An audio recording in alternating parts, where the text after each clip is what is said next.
E ela falou, poxa, lá é tão difícil a vida de uma mãe atípica. Ela mora em um bairro, aí tem que ir no fonoaudiólogo em outro bairro. E aí no TO em outro bairro. E no psicólogo em outro bairro. Faz uma via sacra, sabe? Então, enquanto uma criança tem a oportunidade de ter uma ecoterapia, a outra tem 15 minutos de fonoaudiologia a cada 2 meses. Isso é o que mais dói. Então, eu acho que algumas empresas ainda precisam entender que para incluir precisa ouvir primeiro, de fato, né?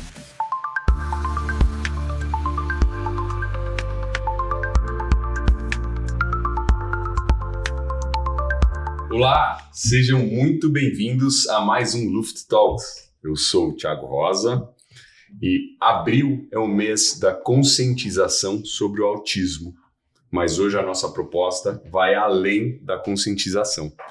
A ideia é simples, é sair dessa conversa com mais clareza sobre o que, de fato, cada um pode fazer na prática. Então, qual que é a ideia? Inclusão não é o discurso, é o comportamento. E aí, nesse sentido, a gente traz aqui 3 perspectivas complementares. A perspectiva política, a perspectiva técnica e a perspectiva corporativa. E aí, para isso, eu tenho o enorme prazer de apresentar quem divide essa mesa hoje comigo, Dr. Fernando Ziegel, que eu aprendi agora, me corrigiram, né? De origem alemã, psicólogo, neuropsicólogo, especialista em autismo e vai falar de música também, hein? Vai falar de música, Vamos que falar. eu já descobri que tem coisa aí pra gente falar. É isso aí. Alan Miranda, vereador no seu 3º mandato aqui em Barueri, com uma atuação consistente na construção de políticas públicas, incluindo as diversas leis voltadas para a causa do autismo. E a doutora Rodriane Paiva, representando aqui a Luft, seja muito bem-vinda, que vai trazer a perspectiva das empresas com as iniciativas práticas voltadas para a inclusão. Tá? Então, eu gostaria de começar de uma maneira simples. Para o senhor, Dr. Fernando, por gentileza, o que é o autismo e por que a gente fala em espectro? Eu tenho algumas formações, além do que o Thiago comentou. Eu comecei com a musicoterapia, porque eu adoro sons, sempre fui músico desde jovem. Me formei em dependência química, trabalhei mais de 15 anos na área de saúde. E daí eu me interessei, migrei, comecei a trabalhar com autismo, me apaixonei no atendimento clínico, de fato, né? Estar com cada criança, atendendo 8, 9, 10 diariamente. E foi um boom na minha cabeça que virou uma missão, como se diz assim. E eu achava, né, que a minha missão seria ajudar os dependentes químicos e pais que sofrem tanto quanto. Só que o autismo ele me despertou também a angústia dos pais, principalmente sendo bem frio, mas o maior medo de um pai e quando eu, na ordem natural das leis da natureza, quando eu for partir, quem vai ficar com meu filho? E existem os níveis de autismo, né? Nível 1, de suporte, nível 2, nível 3. Então é muito famoso falar sobre a definição de autismo. Quem não se comunica, dificuldade de linguagem, movimentos repetitivos, estereotipados. Só que é muito mais do que isso, né? Por isso que é um espectro, né?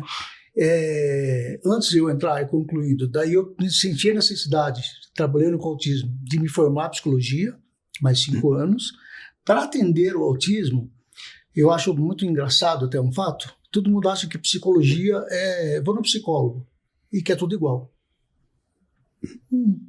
Não tem nada a ver uma coisa com a outra.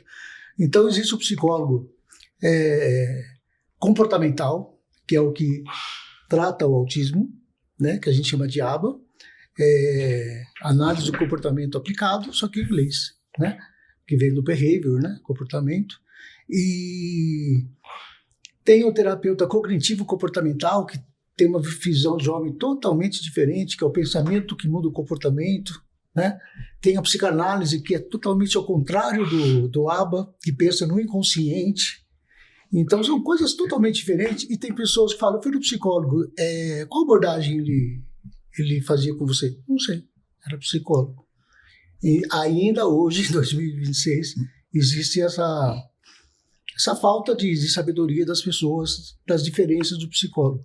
E daí eu complementei o ABA, né, para poder atender essas crianças com mais eficácia. Fiz terapia cognitivo-comportamental e me apaixonei pela neuropsicologia. Trabalhando com o neuropsicólogo, vendo ele atender, eu fiquei encantado como que com os testes a gente consegue avaliar a capacidade da criança para ter um comportamento ou não, ou para saber se ela tem uma tendência ao espectro ou não. E o que é o espectro? São várias coisas simultaneamente. Eu escuto demais, então qualquer som vai me incomodar, né? Que o tato, então a textura, tem pessoas que não comem alimentos por causa daquela textura. Eu já atendi uma criança que ela só comia alimentos amarelos. Olha. Batata frita, chocolate branco, pão, chocolate normal? Não. E que a gente chama de seletividade alimentar. Uhum. Então, todos os sentidos são diferenciados no autista. E os sentidos do ser humano, ele se desenvolve através do sentido, né? Através do sentido de estímulo, vem a percepção, então sensação, percepção, vem para a minha cabeça, que eu vou organizar a minha inteligência e vou reproduzir um comportamento. Então, o espectro do autismo já vem desde o primeiro estímulo, e depois eu vou falar brevemente sobre isso, da psicologia comportamental. Tá, mas eu já quero perguntar, talvez, assim, para uma pessoa que nunca teve contato com o tema, tá. Existe uma forma de resumir? Como é que você resumiria? Essa dificuldade que eu falei, tá. de todos os sentidos, no caso da integração sensorial, tá bom. E comportamental. Tá bom. Então, por exemplo, o nível de suporte 3, ele às vezes, além de não falar, ele não entende, não compreende que é a parte cognitiva, um comando, olha, vai até a cozinha beber água. Então, nós vamos ter que ensinar ele através de terapias. A linguagem da terapia comportamental é modelar através de aproximações sucessivas do comportamento-alvo, chegar até a cozinha e beber a água. Eu vou ter que ir treinando ele até ele chegar lá. E como que eu vou treinando ele? Eu vou treinando ele através de reforços. Reforço é uma coisa boa. E o mundo funciona assim, através de reforço e punições. Uhum. O mais difícil é ensinar, que é o reforço. Olha, faz assim e eu vou te dar um reforço. Muito bem, um chocolate, um elogio. Né? Se você arrumar um quarto, eu vou te dar um chocolate, isso é um reforço. Então a gente trabalha através de reforço positivo. E existe reforço negativo. Então, e o que é o reforço positivo? Aumenta a probabilidade de comportamento se repetir. Tá. Deu para compreender o que eu estou falando? Passou. Claro, porque eu estou numa linguagem bem técnica, mas acho que é importante. Você está falando de behaviorismo, isso está claro. Exatamente, mas que é importante as pessoas saberem. Né? Porque a gente faz uma análise funcional que a gente precisa entender. Uma criança entrou em crise. Então, uma coisa importante, qual que é a diferença de crise e de birra? Que toda criança, fase do desenvolvimento, vai ter birra. Como é que eu vou perceber se é crise ou se é birra? Então, eu vou ter que ter expertise de entender se ela está em crise ou em birra para saber como é que eu vou intervir, né? Qual vai ser a intervenção naquela criança. E tudo vai ser através de estímulos e a gente vai ter que pensar no antes. Então, a gente chama de tríplice contingência. Existe o estímulo antecedente, que vai causar uma resposta, e essa resposta traz uma consequência. A consequência faz com que eu repita esse comportamento. Deu para entender? O telefone toca. Opa, eu aprendi que ao que ele toque, eu vou pegar o telefone, essa é a resposta. A consequência, toda vez que tocar o telefone, eu vou pegar. E um outro exemplo engraçado, né? O controle remoto. Todo ser humano está lá, deitado, no bem-estar. Daí a pilha acaba. Eu começo a brigar com o celular, quem nunca? Começou a apertar para ver se funciona. Não vai adiantar apertar. Mas a gente está condicionado, porque é assim que funciona. Deu para entender mais ou Sim, menos o que eu sim. estou falando? Você quer complementar? Não, eu penso que quando a gente fala de modelagem, eu também posso ser o exemplo para criança autista, como que pega o copo de água na cozinha. Exatamente. E aí eu mostro, e aí ela, assistindo tudo isso, ela pode seguir, Então, sem ser recompensa ou punição, pelo exemplo. Então, Pra esses assim são os objetivos da terapia. Uhum. O paciente chega na terapia, ele vai entrar na sala. Qual que é o meu objetivo hoje com ele? Eu vou modelar qual comportamento? E através de qual técnica? Uhum. Provavelmente vai ser de reforço. Então, por exemplo, a gente não ficar falando tanto a parte técnica, a ciência ABA não é um método, é uma ciência. E tudo ele é registrado. Ele fez assim, assim, assim, assim. Para que o aplicador, por exemplo, o acompanhante terapêutico na escola, ao ler, saiba reproduzir o mesmo comando, como se fosse o prompt, no dia de hoje, para que ele repita o comportamento. Então a gente vai modelar através do prompt certo, vamos dizer assim. Fazer o passo a passo, que a gente chama de 7 dimensões, né, que tem o autismo, mas o mais importante para mim é a parte tecnológica, que seria o passo a passo, o prompt, e a generalização. O que é isso? Que esse comportamento se repita no ambiente clínico, ok, é fácil, porque é um ambiente controlado, mas ele precisa se repetir na casa. Então os pais também precisam de instrução, senão não adianta nada o tratamento clínico. E depois generalizar no shopping, no campo, na escola. Então é uma série de coisas para que realmente o tratamento ABA, a análise do comportamento aplicada, funcione, que a gente vai modelar. Tentamos explicar de uma maneira fácil, que não é tão fácil. Sim. A gente vai entrar mais nisso, Tá com bom. certeza. Deixa... Pode falar. Eu falar de algo simples que é feito na clínica que a gente visita, e a do meu filho também.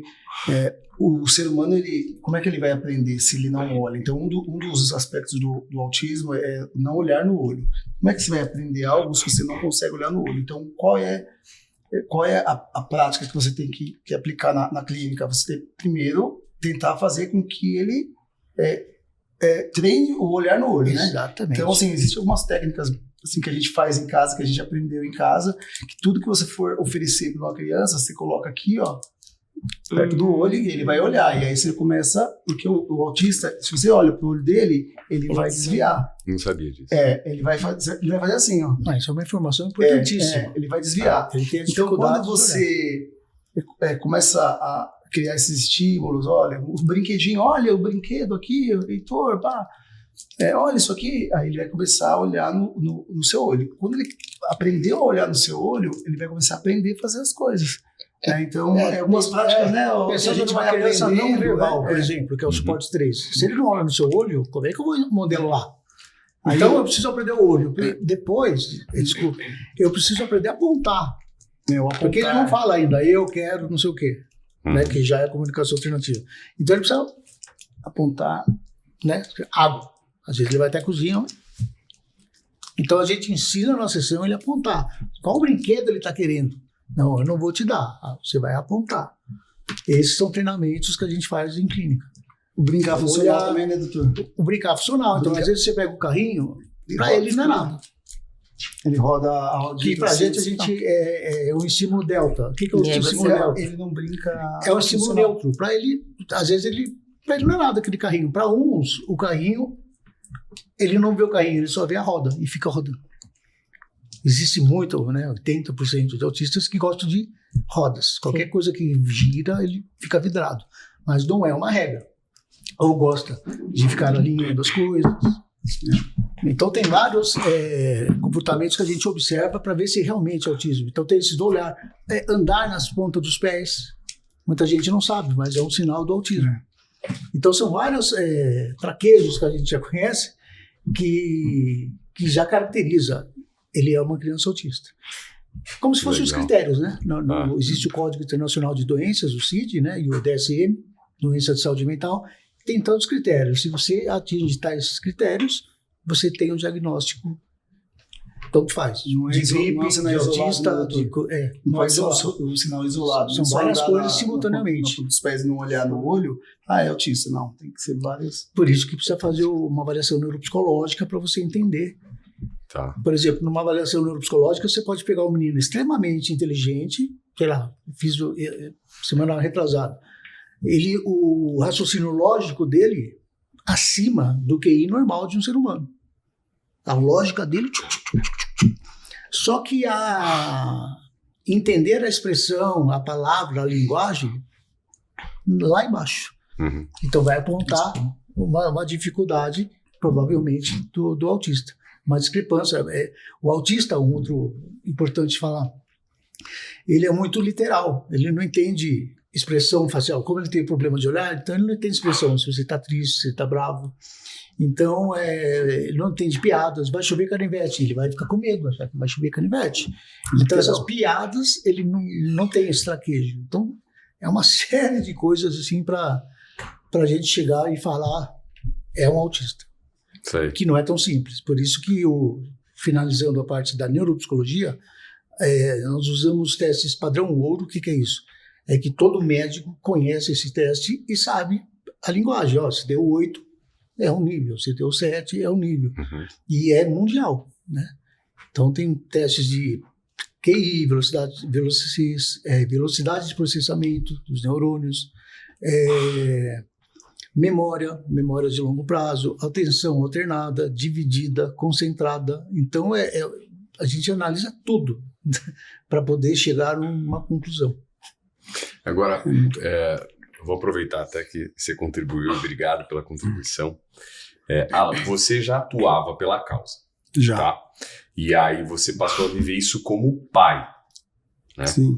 Então, fala pra gente, qual foi o momento mais difícil dessa transição entre o discurso e a realidade? A parte mais difícil para mim é eu ser um homem público, né, que de alguma forma consegue ter acesso a alguns serviços e eu não conseguir levar isso para o público que precisa, sabe?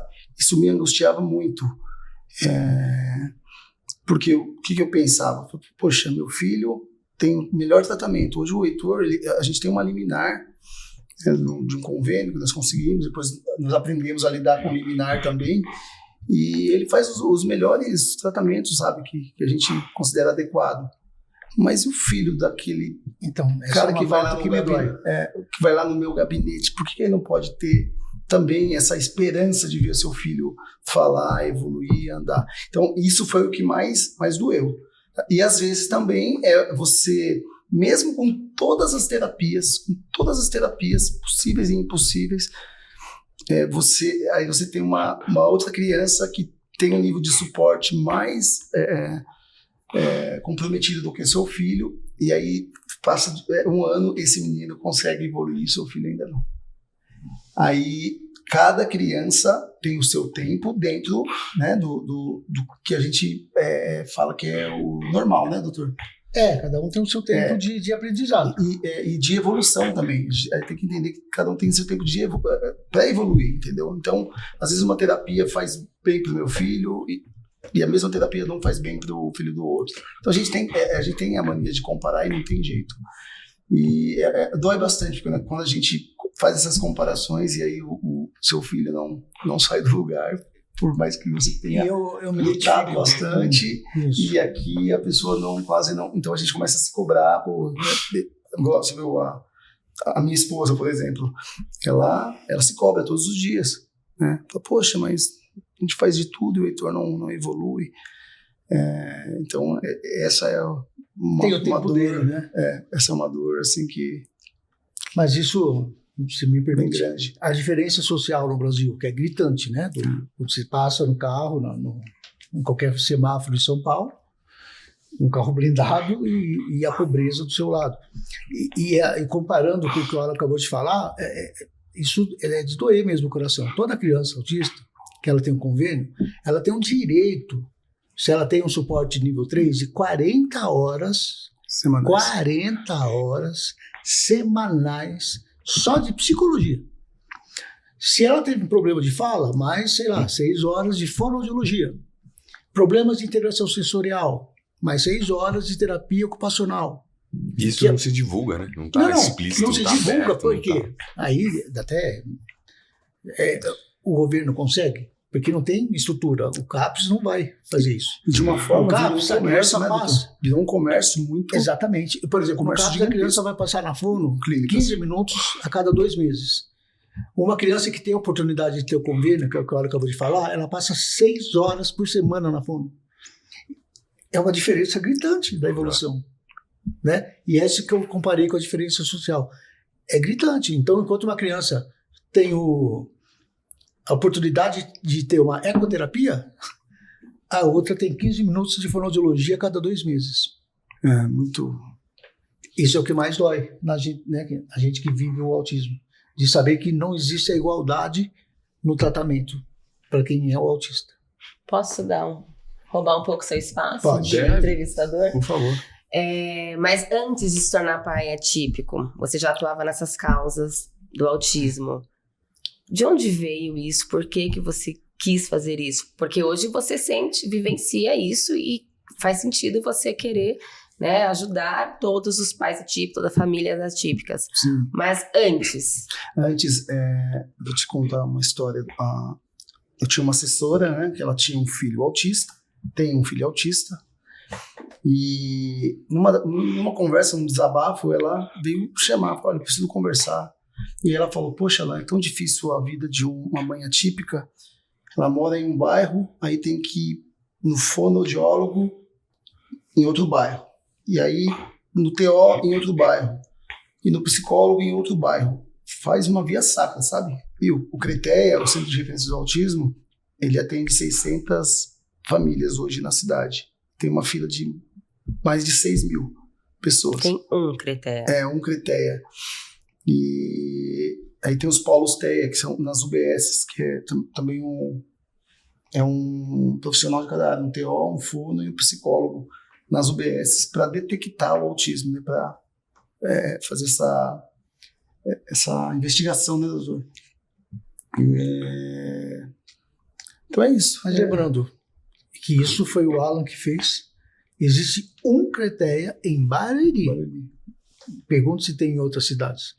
Não tem. Não tem. Foi um dos primeiros. A execução demorou, mas a ideia foi uma das primeiras. E vou te falar, viu? Você foi Tem pioneiro, intenção de puxar você abriu a saco. porta. Fomos pioneiro. Então aconteceu isso, foi dessa forma, sabe? E aí foi em março, em abril meu filho nasceu. Uhum. Loucura, né? Assim, você vai... Então, e tem profissionais excelentes. Então, como eu estou 10 anos nessa área, então quando eu comecei não tinha muito o que o Alan acabou de falar. Era uma via sacra. Levar o filho em São Paulo, o psicólogo não sei aonde, você fica vivendo pelo seu filho. E se pega o trânsito? Já perdeu a terapia, né? Se pega uma Raposo Tavares, sei lá. E se tem carro, né, doutor? E se tiver carro. Então, em toda criança autista, ela tem dificuldade de pegar olhos, por causa do sonoro, dos sons, etc. Mas eu quero pegar o exemplo anterior que você começou falando sobre uma ação positiva. Alguém que escolheu estar em outro lugar para fazer a diferença, esse olhar da ação positiva. Que é o que você falou, a intenção no começo do podcast. E aí, eu vou trazer aqui uma pergunta para você, doutora Rodriane, no seguinte sentido. O grupo de afinidades aqui começou em 2023, já é uma ação positiva, tá? Me fala uma coisa, indo além do institucional, o que mudou de verdade dentro da empresa depois disso? Bom, eu acredito que o que mudou foi a gente sair da intenção, da vontade de fazer e estruturar, né? Com agenda, com indicadores, com constância, né? Antes a gente fazia muita coisa voltada para as pessoas mais isoladas ou não conexas e com o grupo de afinidades a gente direcionou. Então, eu acho que deu mais força, ficou mais organizado, né? Vem da gestão, a gestão tá junto, a gente ouve mais, as pessoas se sentem mais acolhidas, porque eu acredito que pessoas, né, movem o mundo, e eu sinto isso na Luft, eu não sei, a Luana tá aqui também, que é meu par nisso, eu acho que ela pode concordar, né? A gente consegue ver, a gente que está ali no dia a dia, a gente consegue ver. E cada ano a gente consegue melhorar as nossas ações, porque a gente também está aprendendo, né? Tudo pra gente é muito novo. Ano passado, a gente não fez muitas ações no mês de abril, né? A gente trabalhou mais com a conscientização.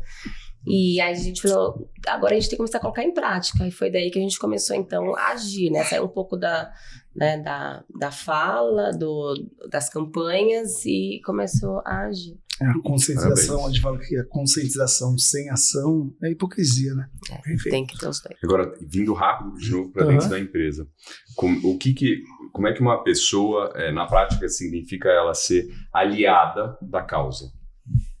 Eu acho que é não ser inerte, né? Para começar. Pegando tudo, né? Todas essas questões que a gente considera errada, que a gente vê aí.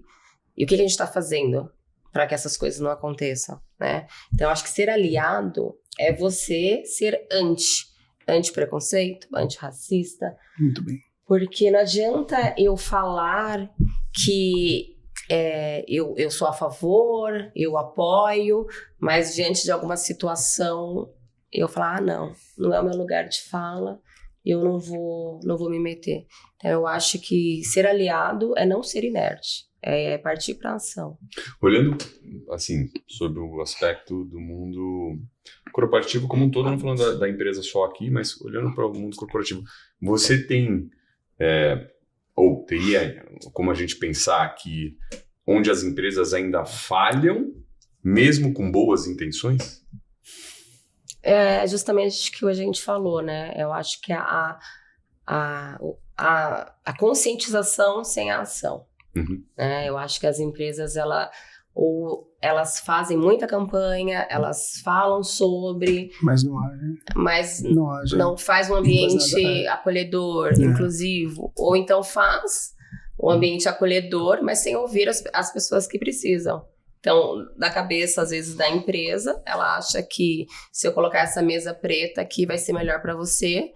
Só que eu não ouvi você. Qual que é a sua necessidade? Como você vai se sentir confortável? Então, eu acho que algumas empresas ainda precisam entender que para incluir precisa ouvir primeiro, de fato, né? É só colocar uma camisa azul no mês do altruísmo. Exato. Sabe, postar frases bonitas no Instagram, meias nas coloridas, redes sociais, meia colorida, e não fazer nada. E ver uma criança sem tratamento, sem professor de inclusão nas escolas. E dentro da empresa também, né? Um colega de trabalho que às vezes entrou pela cota, né? Entra pela cota, mas ele entra e fica como? Como que ele é acolhido naquele lugar? Ou ele é rotulado, né? Ele é esquisito. Ele não fala muito.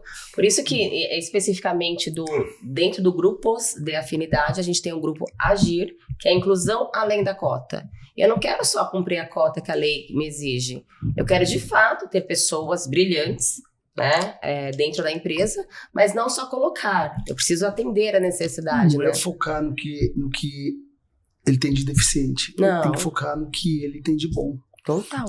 Um hiperfoco, por exemplo. Puxa, tem tantos gênio, autistas aí que tem hiperfoco em alguma coisa, ele trabalha em logística. Puxa, ele vai arrumar uma outra característica ele vai arrumar que a gente estava falando do autista, o hiperfoco. Da melhor forma, sabe? Você vai ter um excelente Mas eu não vou colocar ele para trabalhar num ambiente movimentado. Você não vai pegar essa pessoa que tem hiperfoco em organizar para atender telefone, entendeu? Isso é inclusão. Exato. Você vai colocar ele onde ele se adapta, onde é confortável para ele, e ele vai Então, você pode ter pegar ela por hiperfoco em números, ela no Excel e planilhas, ela vai ser o seu melhor funcionário. Vai ser o melhor. Com Você pega esse cara, essa pessoa, e coloca para arrumar, para varrer. E geralmente ela é correta. Ela vai chegar no horário certo, ela vai fazer tudo certo e vai ser o melhor funcionário de logística, de Excel, de administração. De qualquer mercado. Mas desde que ele seja incluído de fato. Que haja a inclusão. Não seja um esquisito. Identificar as qualidades, não a deficiência. Exato. Agora, doutor, estou tentando ligar alguns dos assuntos aqui e me fala uma coisa. Você acha que o letramento ele ajuda a reduzir o preconceito? Acho que o que ajuda é a gente divulgar mais como conviver com o autista. Mas nós falamos de várias dificuldades, que é muito triste, mas muitas coisas também tem de bom, né, que evoluíram. Então, desses 10 anos atrás que nós comentamos, não se tinha inclusão na escola. Um acompanhante terapêutico não poderia entrar dentro de uma escola para acompanhar essa criança autista, porque ela precisa de um aprendizado diferente, ela tem o tempo dela. Então, tem pessoas que têm a oportunidade de ter um acompanhante terapêutico. Hoje, existe isso por lei. Inclusive, eu, como dono de uma clínica, em Barueri, a gente faz uma reunião com a Secretaria da Educação, informando, junto com a responsável da escola, junto com a AT, informando esse é o responsável do paciente tal. E ele tem total liberdade de entrar na escola, de levar o menino no banheiro, ele sabe a hora se o menino está desregulado ou não. Então, nesse sentido, a gente cresceu muito.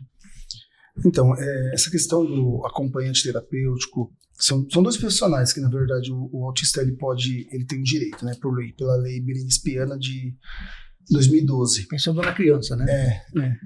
Ele tem direito do acompanhante terapêutico e de um professor de inclusão. São figuras distintas dentro da sala de aula. O acompanhante terapêutico, ele vai cuidar das habilidades dele. Sabe, ele não consegue ficar parado, ele vai levantar, então esse acompanhante vai ajudar ele nesse trato físico, de levar ao banheiro, de permanecer sentado, de interagir com as crianças. E o professor de inclusão, ele vai cuidar das atividades pedagógicas adaptadas ao autista. Então, assim, eu ando daqui até aqui, ó. O autista, ele vai chegar no mesmo lugar, só que ele vai dar volta. Então, como é que você faz para adaptar isso?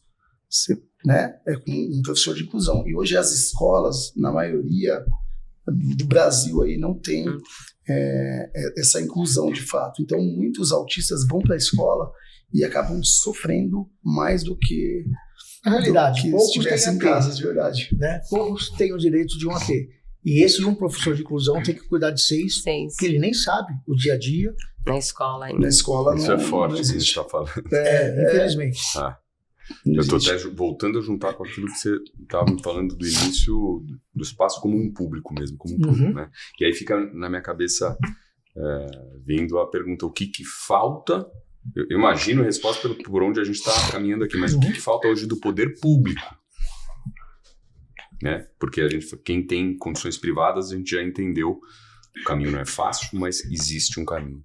Porque o poder público ele caminha sempre na prática, em caminhos lentos, né? Eu lembro, por exemplo, uma mãe, amiga minha, mãe de autista, o quanto ela comemorou porque teve o estacionamento do autista. Uma coisa que já deveria ter, não. As leis são então, robustas, as leis são as melhores do mundo. A lei do deficiente no Brasil, elas são copiadas por vários países, mas a prática, a execução da lei, ela está muito aquém ainda. Exemplo disso, então, é que toda criança tem direito a um acompanhante, uma profissional na escola. Isso. Só que na prática não tem um profissional, profissional, ou eu não tenho vagas para esse profissional. Não tem investimento, né? Não tem investimento. Ele, todos os dias, diário, assim, as demandas lá no gabinete, da mãe que fala, olha, como é que eu vou mandar meu filho hoje na escola se não tem um acompanhante terapêutico?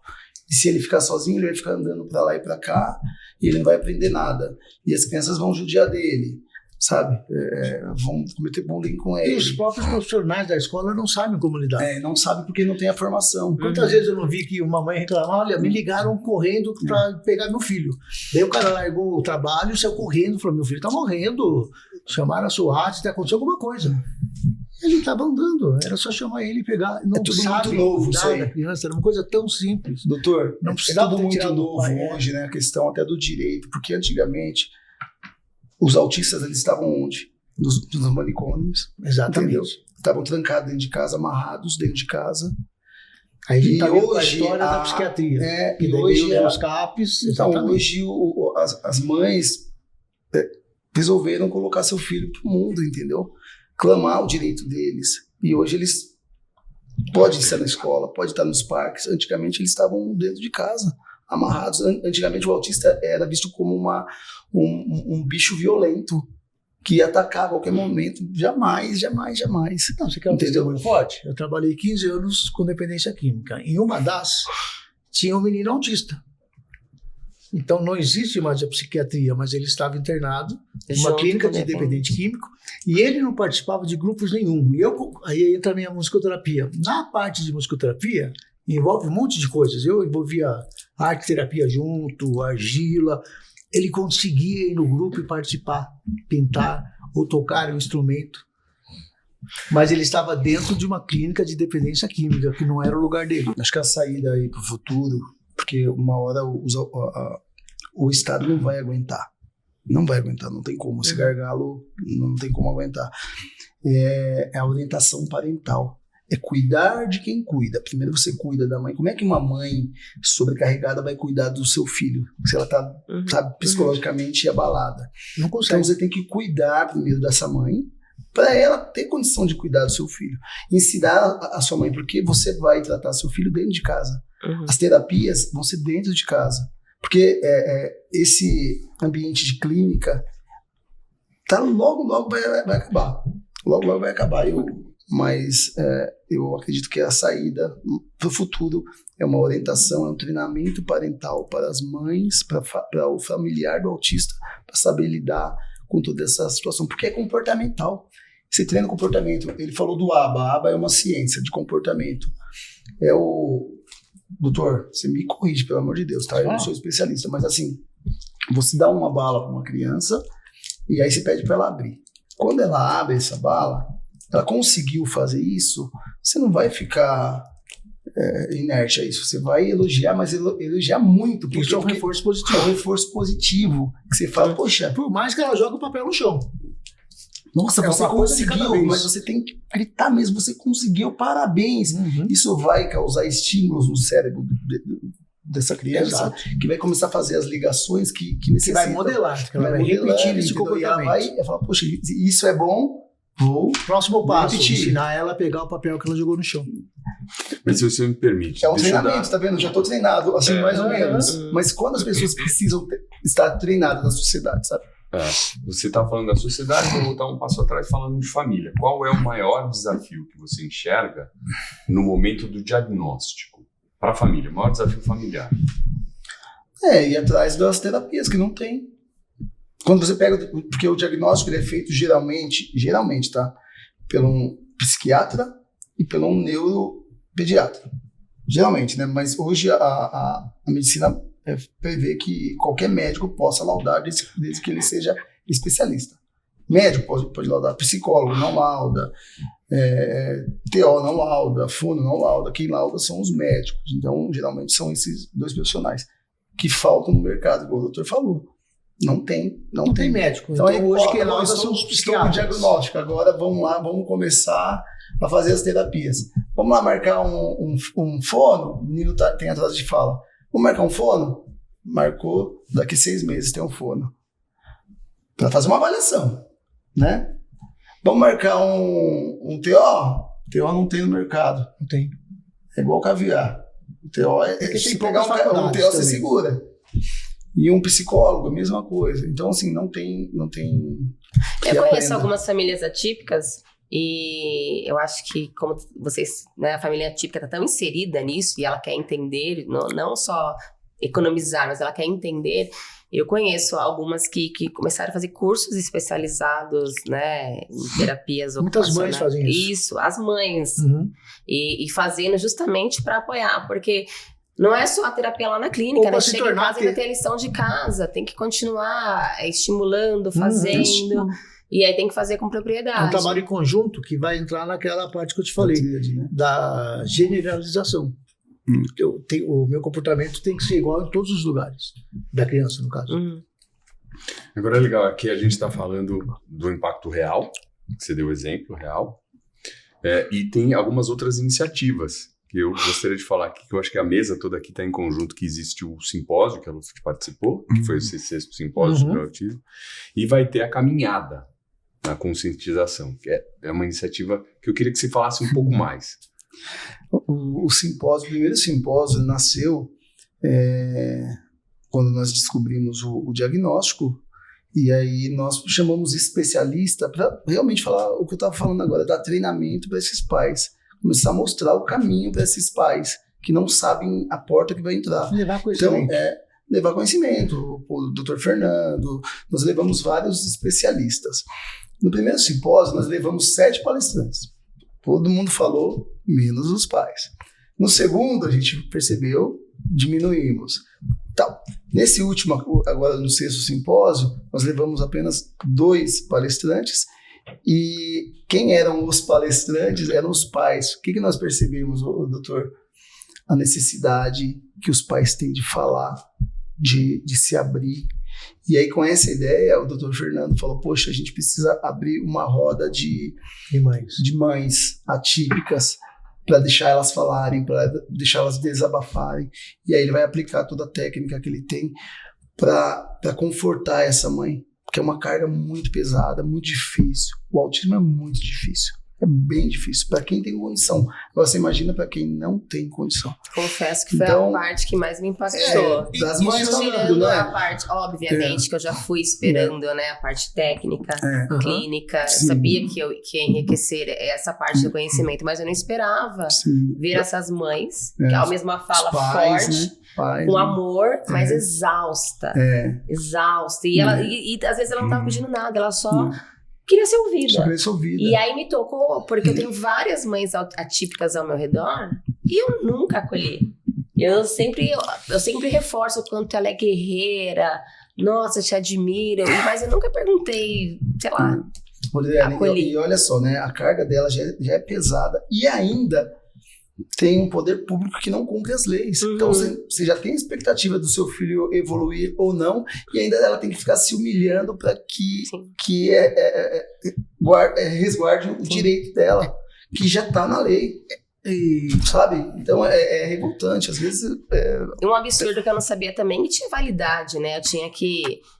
Antes da lei, eu tinha que ficar revalidando o laudo e não tem médico. Como é que você vai marcar um neuro? Imagina uma mãe, de quantos e quantos anos eram? Às vezes custa R$600.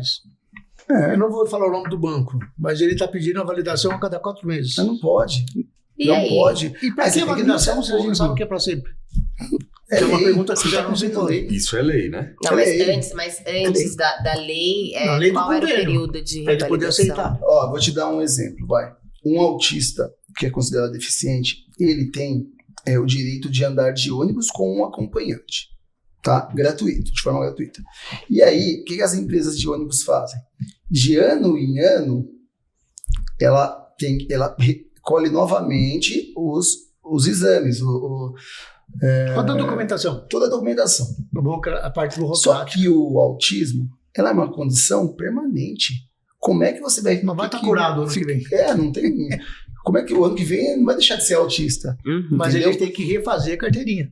Tem que refazer a carteirinha. E para você refazer a carteirinha, o que acontece? Você tem que ir atrás de todos os exames, e não tem. E aí essa pessoa que não consegue se locomover perde terapia, perde escola, perde tudo por conta dessa burocracia. O que nós fizemos aqui na cidade? Eu acho que eu já expliquei em outro momento. Nós fizemos essa lei da validade indeterminada do laudo do autismo e de deficiências consideradas permanentes.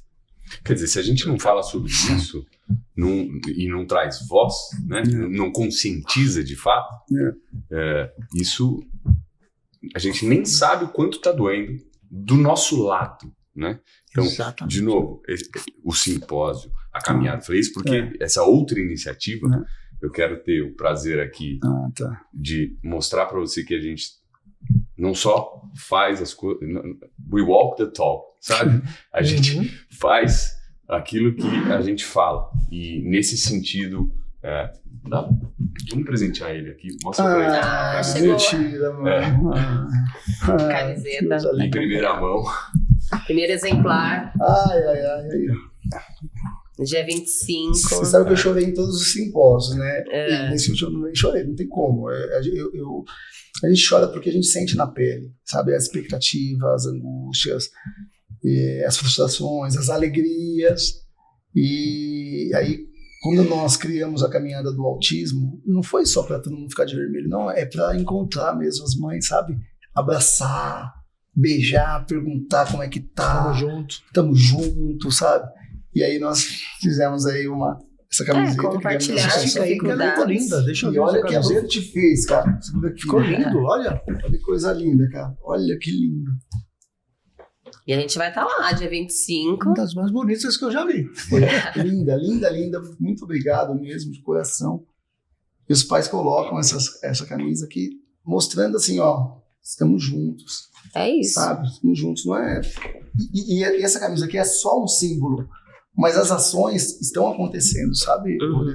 Mas é exatamente olha isso. Olha o que a Luft fez, gente. Olha que gesto sensacional. Muito obrigado. De verdade, estou emocionado. Você perguntou o que as empresas poderiam fazer. Aí. Mas não é só... Não é só camiseta. São várias ações. Obrigado pela indicação das empresas. Sim, agora, mas são várias ações. Isso aí tá no ar, né? Tá. Agora vamos descer e falar o que as pessoas, tá?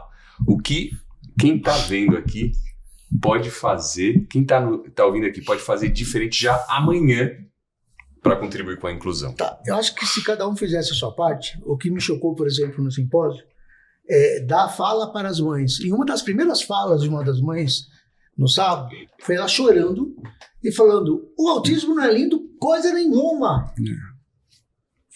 Ela desabafando, porque realmente não é. Tudo as dificuldades que nós já comentamos aqui. Estamos há vários minutos falando aqui sobre isso. Então, é o lugar dela falar. Então, o que cada um pode fazer? Vai da índole da pessoa e o quanto ela é capaz. Eu só posso falar de mim. E eu não posso modificar o outro, né? Eu tenho esses estudos que eu comentei no começo da nossa conversa. Estou com 54 anos de idade. Então, eu acredito que a gente tem uma finitude, né? Então, o que eu posso fazer hoje? O Fernando, como profissional da área, levar informação. Então, por exemplo, eu estava na clínica anterior, antes de eu abrir a minha própria. Chegava lá uma mãe que você via, que vinha de uma igreja com uma roupa, sabe?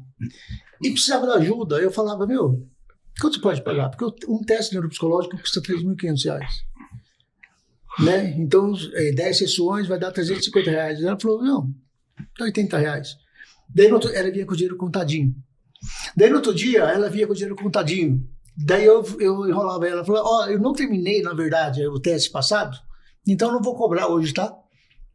Para ela não ter que gastar aquele R$80. Então, é o que eu posso fazer. A gente até se arrepia. Eu abri a minha clínica para fazer um trabalho voluntário, que foi lá que eu falei no simpósio. Eu vou atender 10 mães por grupo, porque não adianta fazer 20, não funciona. Porque você vai fazer um acolhimento com essas 10 mães, elas vão ficando mais amigas, daí a gente faz um bolo, cada uma leva um bolo, e elas vão se identificando com o sentimento, e ela sai mais leve. Às vezes ela está achando, até a Bia comentou, né? Tá chateada com o meu filho, eu saio até mais leve, porque eu vi que tem sofrimento 1000 vezes pior que o meu. E o mais importante, além disso, acolher uma mãe que acabou de receber o diagnóstico, nada do que uma mãe autista receber essa mãe. E eu só vou estar ali intermediando. Então eu cedi o horário na clínica, vai começar, inclusive essa semana, na quinta-feira, 10 horas da manhã, com o apoio do Alan, do gabinete dele. Então a gente montou um grupo junto de lista para não passar o número de pessoas, né? E depois a gente vai inventar um outro horário na parte da noite, porque minha clínica fecha às 8, também vou fazer voluntário. No 6º simpósio, veio mães de Itu me procurar. Então a gente também vai montar, é uma ideia que eu tenho sozinho há muito tempo, de fazer essa reunião online. Na época da pandemia, o Narcóticos Anônimos não parou. Foi online e deu tudo certo. Então, tentar trazer essa iniciativa para que outros também tenham essa iniciativa de fazer grupo de mães, de fazer elas se empoderarem, para que elas possam ajudar. Elas têm que estar bem para ajudar o filho. Então, por exemplo, eu comecei com cuidando de mãe na minha primeira faculdade de musicoterapia, quando a gente pegava 4 autistas e ia atender. E a gente percebia que ficava 4 mães esperando. Vamos atender aquelas mães? Daí era um projeto Cuidando de Quem Cuida. Daí, como esse nome já ficou batido e muita gente já leva esse nome, daí eu criei o projeto Oxigênio. A mãe precisa de respiro. E fazendo analogia da respiração, né, do avião, se está acontecendo alguma coisa, o oxigênio primeiro é em mim, para depois eu ajudar o próximo. A gente precisa dar esse oxigênio para a mãe para ela ajudar o filho. Então, o que eu posso fazer é isso. São reuniões, doar o meu espaço, doar a minha expertise, porque eu não sei se eu vou viver até 60, até 62. O que eu tenho que mudar é o hoje. É ação, senão é hipocrisia. Sim. E eu encontrei esse cara, que também gosta de coisas difíceis, né? E aí estamos juntos, vamos fazer esse projeto junto e vamos fazer acontecer. Thiago, o que vai salvar a humanidade é o conhecimento, cara. Viu? E a gente semear boas, a gente plantar tem que boas levar sementes. Conhecimento para esse povo, para todo mundo. É porque só com conhecimento que gera a empatia. Não tem como você ser empático se você não conhece. Eu queria desde já, aqui no vídeo, por favor, deixar as redes sociais deles dois, tá? Enquanto a gente continua conversando, justamente para poder quem está assistindo conseguir entrar em contato, conversar, saber como ajudar. Vocês me permitem? Por favor. Claro, sim, vai ser um prazer. A gente vai deixar as redes sociais de vocês aqui no vídeo. Conversa com quem for, via Google Meet, do lugar do Brasil porque que for. Aqui a gente está falando com o Brasil como um todo, e sei lá, até gente de fora, quem sabe. Mas, independente disso, para quem quer participar, poder entrar em contato e achar uma maneira de poder contribuir, né? Porque, para mim, o que ficou claro aqui é que a inclusão, ela não é só da política, não é só das empresas, é o comportamento individual. E vocês estão transformando esses ambientes, cada um com as suas ferramentas. Então, quem quiser participar, por favor, procura, né? Vamos se unir, né? A união vai fazer a força, no caso, que a gente pode unir o Brasil para poder acolher melhor a mãe, que vai acolher melhor o filho também. E a família como um todo, né? Para quem está assistindo aqui, e a gente falou da caminhada, viu a camiseta. Quando que ela acontece? Tem que se inscrever, não tem que se inscrever? Onde que horas? Fala pra gente. Essa caminhada, a nossa terceira caminhada azul, vai acontecer junto com a Secretaria das Pessoas com Deficiência da cidade de Barueri, que é a caminhada inclusiva, tá? Então essa aqui é a nossa caminhada azul, que é uma lei que a gente instituiu na cidade, que é obrigatório ter no mês de abril. Não precisa de inscrição, tá? Acontecerá no Parque Municipal de Barueri. Eu não tenho o endereço aqui, mas depois dá um Google lá que a gente consegue achar. A partir das 9 da manhã, tá? Nós vamos fazer a concentração lá. É um momento de encontro, de troca, de abraços, né? De depoimentos. E vai ser incrível aí estar com vocês. Doutor, eu queria aproveitar também e agradecer a presença do senhor aqui, não só por ter contado um pouco da trajetória, que a gente vê de fato que o comportamento individual transforma, e eu tenho certeza que está transformando não só ao teu redor, está transformando o mundo. E aqui a gente não falou só sobre autismo, falou também, mas a gente falou principalmente sobre responsabilidade. Então, é um prazer poder aprender, queira ou não, com vocês, e é um prazer poder participar dessas iniciativas. E o espaço aqui está aberto sempre que você puder voltar, por favor, para a gente poder falar de música, para a gente poder falar de autismo, para a gente poder falar de todas as outras iniciativas. Eu te agradeço. Mas acho que a palavra-chave minha mãe me ensinou isso. Quando eu chegava, você quer alguma coisa, mãe? Ela me surpreenda, né? Tem atitude. E o que a gente precisa ter é atitude. E o que eu estou tendo atitude de abrir esse grupo, de abrir meu espaço. O Alan tem atitude, já está nessa missão há muito tempo. E se cada um tiver atitude, é a resposta do que você tinha perguntado antes. Vai gerar ação.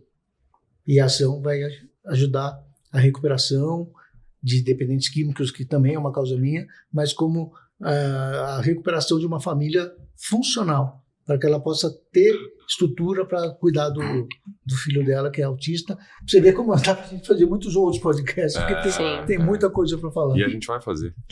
Não só podcast, mas eu acho que as conversas têm que se multiplicar, né? Nesse sentido de atitude positiva mesmo. Mais uma vez, pode falar. Mas te devolvendo, quem agradece sou eu, tá? Muito obrigado pelo convite. Me sinto muito honrado aqui de estar na presença de vocês.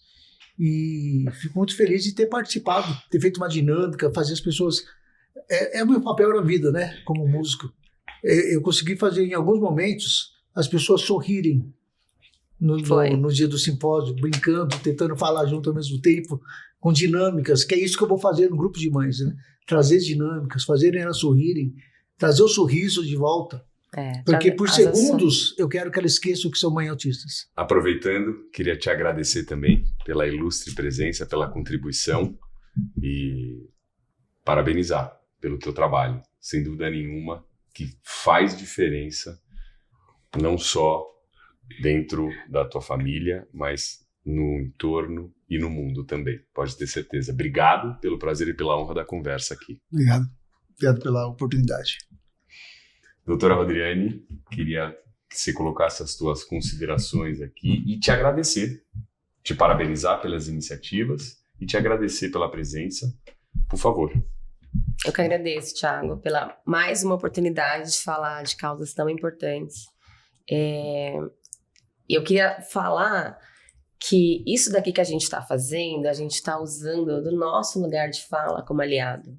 Quando a gente falou de aliado lá no começo do vídeo, é justamente isso, né? Eu, como uma mulher branca, privilegiada, reconheço os meus privilégios, o lugar que eu tenho dentro da empresa para proporcionar isso daqui que a gente está vivendo. Então, isso sim é ter lugar de fala como aliado, não representatividade. Representatividade é quem vive na pele, né? Agora, a gente tem obrigação, sim, de ter o lugar de fala, né? Tirar essa frase, esse jargão que todo mundo fala. Eu não vou falar porque não é meu lugar de fala, e aí não fala nada, né? E aí eu acho bem importante a gente tirar isso do nosso vocabulário e ser, sim, um lugar de fala. Diante de lutar contra, de corrigir pessoas com falas capacitistas ou de outra forma de preconceito. Então, o nosso lugar de fala é justamente isso, né? Cada um tem sempre um lugar de privilégio, né? Atualmente, eu como mulher branca, vocês como homens, e sempre a gente vai estar em alguma vantagem ou desvantagem. A ideia é entender em que momento você tem o lugar de fala como aliada e outro como representatividade. Então, é muito importante a gente ter isso. Eu agradeço muito a Luft por me permitir ter esse espaço de usar muito o propósito, né, o pessoal junto com o profissional. Eu consigo linkar isso e cada vez mais poder falar de causas tão importantes como essa, do mês de abril, e que não fique só em abril, de janeiro a janeiro. Obrigada.